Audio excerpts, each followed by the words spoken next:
Hello everyone, it's Cisco, your lovable, annoying bitch.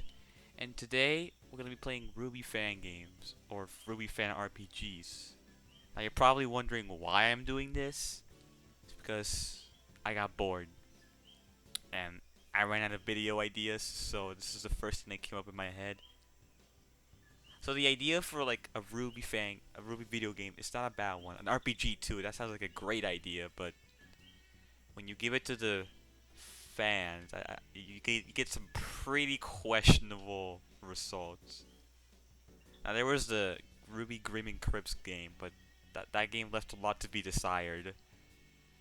So anyway, with that out of the way, we can begin. So the first game we're taking a look at is Chibi Quest, and it starts with a lot of dumb copyright crap and some Ruby characters moving around and a lot of arrows. After I get past them, we end up in some place, space I don't know what this place looks like, and there are a lot of characters to choose from. I did something stupid, and I only picked one character when I realized I could pick like three more, and I ended up with one character, but it doesn't matter, because the character I picked, it one-shots everything I see. So I'm running around like an idiot, trying to figure out what I'm supposed to do, and I eventually figure out I'm just supposed to pick some random side quest or dungeon. I head to the side quest, it says I can't do it for some reason. Pick another side quest. So I said I can't do it, but this one says I need to be level 20, and the game expects me to play this until level 20. No, I'm not doing that. So I just running around, obliterating Grim mindlessly for like 20 minutes, and I just gave up on what I was supposed to do. There's probably like more to this game, like dungeons and shit, because I saw in the quest menu. But I don't have the fucking patience to do it. I really don't. It's just plain boring.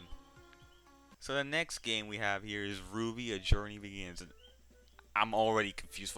What the hell's happening? What the so there's this guy. And what the hell? It's been 20 seconds, and I already hate this. I was just wailing some dude, and after that, I see John in a cage. Seriously, what the fuck is happening? So I explore around to fight some stock image Arabic enemies. I keep going, and I see some RWBY characters that I don't know of. I think they're from the show, and is that sprite like something from like a fighting game? So, anyways, I beat them all, and all of a sudden, I'm in a dungeon. I leave the dungeon, and then I'm some barren wasteland that looks like a Zelda 2 overworld. I go inside a town, and I go inside of a building in the town, and I find a thief, and I fight her, and then I get one-shotted, and the game ends. I don't have to play this anymore, thank God. So the next game we're going to be taking a look is Seat, and this has got to be one of the worst title screens I've ever seen. Like, look at this. It's literally just a camera picture that she drew something. It's Seat Volume 1. This kind of sounds like a fan fiction, to be honest. I wouldn't be surprised if it is.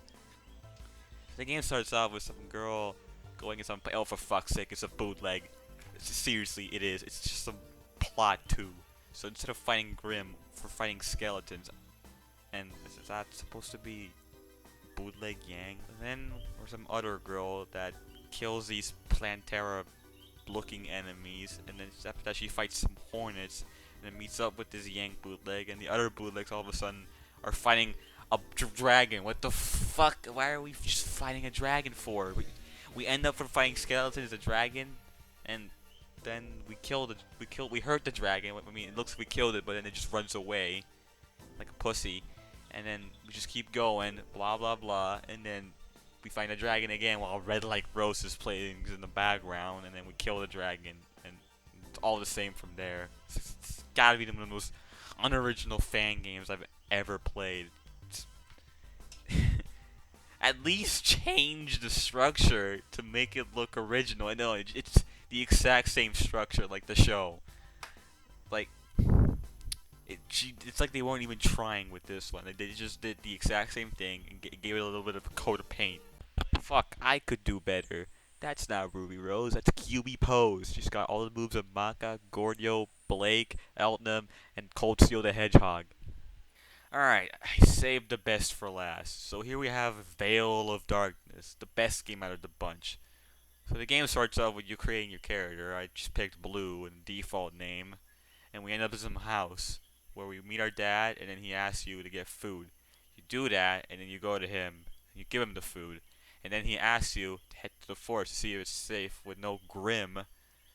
You do that, and then you tell him it's safe, but then all of a sudden the village is on fire. So then you tell all the citizens to go to your house for some reason, and then we get to the first battle, and it's actually somewhat different from the ones we played. So here's how it works. So you start out with no SP, and then when you attack an enemy, you get SP, and then go on a turn cooldown for like a second.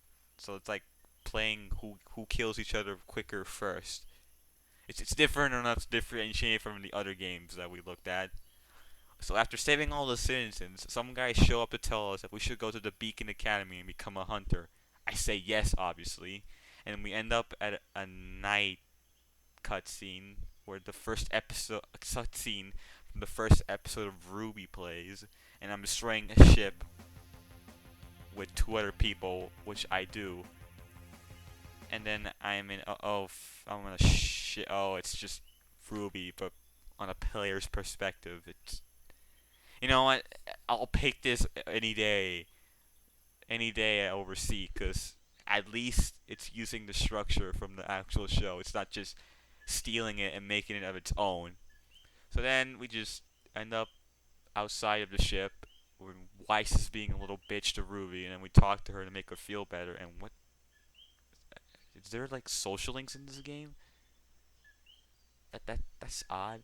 Then we talk. Then we see John, and then we talk to him, and then blah blah blah. Then we go inside the Beacon Academy, and then a cutscene from Ruby plays, and then we're on a roof looking at something, and then John goes to us and asks, "Hey, you seem to be best buds with Ruby," and and then you like her, and then obviously I picked the normie choice and say yes, and he was like, "I knew there was something with you.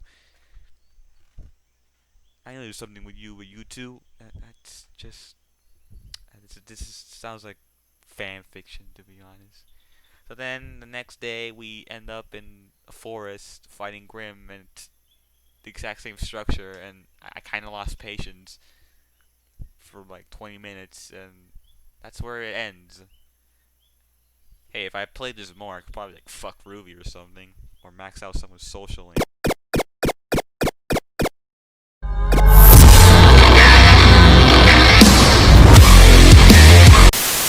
So there you go. Those were RWBY fan games or RWBY RPGs that I could find.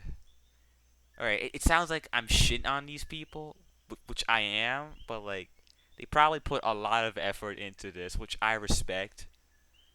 But these were probably a result of young kids messing around with the RPG Maker action. But these games fucking suck, and I never want to play them ever again.